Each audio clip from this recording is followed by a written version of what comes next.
Bonjour à tous. Dans cette vidéo, mon équipe et moi-même allons discuter du procédé de la production d'éthanol à partir de betteraves. Les membres de notre équipe sont Manuel Blais, Alexandra Côté, Jade Gingras, Rosemarie Lafontaine, Alexandra Lantin et Thomas Mercier. En effet, nous allons d'abord expliquer les micro-organismes utilisés, puis les étapes du procédé ainsi que les conditions d'opération et les équipements requis, et finalement, les enjeux économiques, sociaux et environnementaux. Pour ce procédé, le type de micro-organismes utilisés sont les levures, plus précisément la levure Saccharomyces cerevisiae.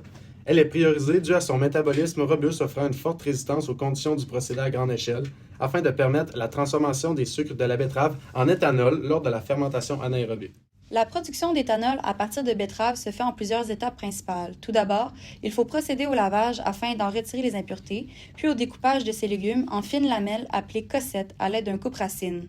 Ensuite, il s'agit de l'étape de l'extraction afin de récupérer les sucres de la betterave.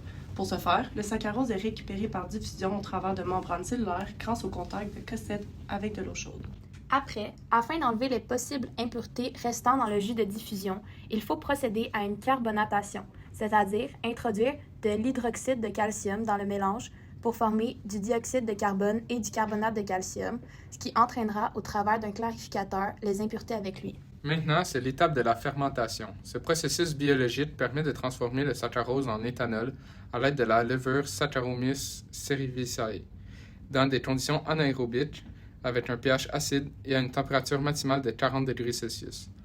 Comme la levure peut être rapidement détruite si la concentration en éthanol est trop élevée, il est important de respecter la stoichiométrie de la réaction en gardant une concentration en sucre inférieure à 17,9% massique afin de garder une concentration en alcool sortant inférieure à 10% massique. Par la suite, afin de retirer la levure encore présente dans le mélange, il est important de le faire circuler dans une centrifugeuse à disque superposé, capable de filtrer des cellules de levure ayant un diamètre d'au moins 5 micromètres. Finalement, la dernière étape est la récupération de l'éthanol en le séparant de l'eau par distillation.